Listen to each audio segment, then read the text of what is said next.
Olá, meus amigos, bom dia, boa tarde, boa noite a todos. No vídeo de hoje nós vamos seguir o que estamos fazendo nessa semana, analisando a DIN 4296, proposta pelo Conselho Federal da OAB, que impugnava diversos dispositivos da Lei do Mandato de Segurança, a Lei 12.016 de 2009. Então, aqui está a referência do julgado, a DIN, Ação Direta de Inconstitucionalidade 4296. Vejam aqui que diversos foram os dispositivos questionados.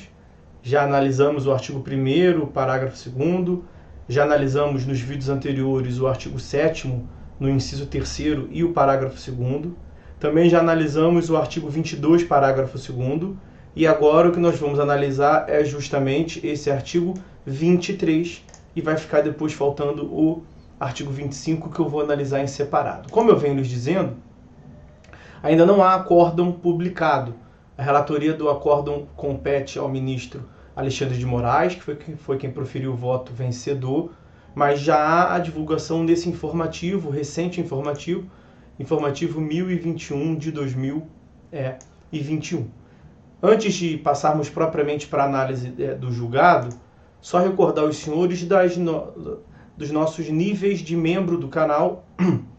Você pode ser um membro anotações bronze, anotações prata e anotações ouro, destacando que essa categoria das anotações ouro, por apenas R$ 14,99 por mês, então menos de R$1 por dia, vocês terão acesso a vídeos exclusivos de julgados do STF e do STJ de matérias que extrapolem apenas o processo civil, ok? Então, está feito o convite, clique aqui embaixo no Seja Membro, que os senhores terão ali maiores informações. Na descrição desse vídeo também tem lá um link para os senhores. Bom, veja, nós temos dito, e eu peço perdão para quem já está vendo os outros vídeos, vai acabar sendo repetitivo, mas para quem chegou agora, só para fim de recordação, o mandato de segurança ele é previsto no inciso 69 e 69 do artigo 5º da Constituição Federal. E o mandato de segurança ele é disciplinado pela Lei 12.016 de 2009, que regulamenta o mandato de segurança individual e coletivo. O que nós estamos analisando hoje aqui foi o resultado da DIN do artigo 23 dessa Lei 12.016 de 2009. O artigo 23 prevê que o direito de requerer o mandato de segurança extinguir-se-á decorridos 120 dias contados da ciência pelo interessado do ato impugnado. É nesse sentido, inclusive, a súmula da súmula 632, o enunciado 632 da súmula de jurisprudência dominante do STF, no sentido de que é constitucional lei que fixa o prazo de decadência para a impetração de mandato de segurança. Percebam que esta súmula 632 ela foi aprovada em 2003. Então, isso é o suficiente para dizer para os senhores o quê? Que esse já era o entendimento consolidado do STF a respeito da constitucionalidade desse prazo decadencial de 120 dias. Essa é uma primeira informação. O segundo dado é para que nós vejamos bem a distinção entre precedente e súmula. Precedente e jurisprudência, por decorrência súmula. A súmula é um excerto, um resumo de diversos julgados, de uma jurisprudência consolidada. Foi o que ocorreu com essa súmula 632. A jurisprudência do STF já era reiterada no sentido da constitucionalidade do artigo 23. E foi, inclusive, mais uma vez agora reiterada nesse precedente. O julgamento da DIN é um precedente, uma única decisão de conteúdo de valor paradigmático para o ordenamento jurídico. Então, este precedente, tecnicamente dizendo, no julgamento da DIN 4296, o STF, portanto, reafirmou a sua jurisprudência já consolidada no sentido da constitucionalidade desse artigo 23 da Lei do Mandato de Segurança e, por via de consequência, desse prazo decadencial de 120 dias para propor o mandato de segurança. Então, o curioso é que a doutrina, uma parcela significativa da doutrina, criticava essa jurisprudência, esta súmula, e agora reafirmado nesse julgado, nesse precedente, no sentido de que a Constituição, ela não trata, me perdoe aqui, a Constituição ela não trata dessa limitação de prazo nenhum. E o que acontece, portanto, veja, a Constituição traz alguns requisitos. O mandato de segurança tem alguns requisitos. Ele visa a proteção de direito líquido e certo, aquela exigência de prova pré-constituída.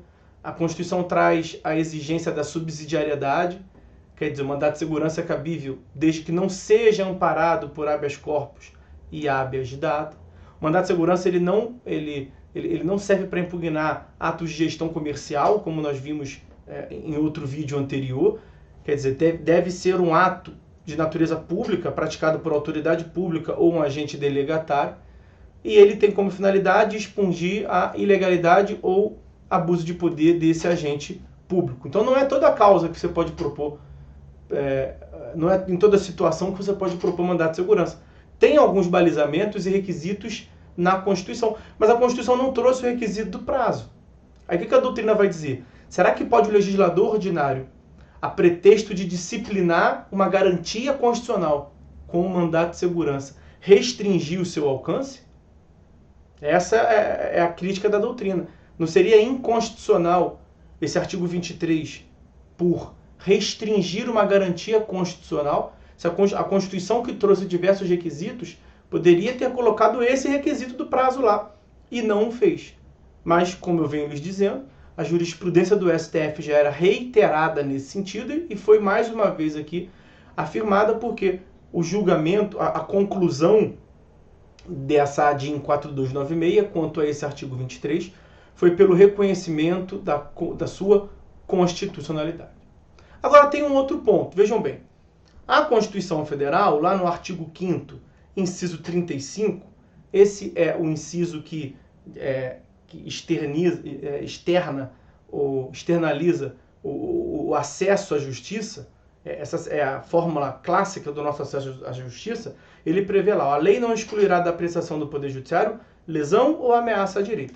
Quando se fala em lesão, nós estamos aqui diante de uma tutela repressiva.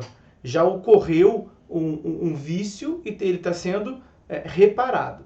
Mas o acesso à justiça ele também abrange a ameaça, quer dizer, a tutela preventiva, antes da consumação do dano. E o que acontece aqui é o seguinte, como é que nós vamos trabalhar com um prazo de 120 dias nessas tutelas preventivas?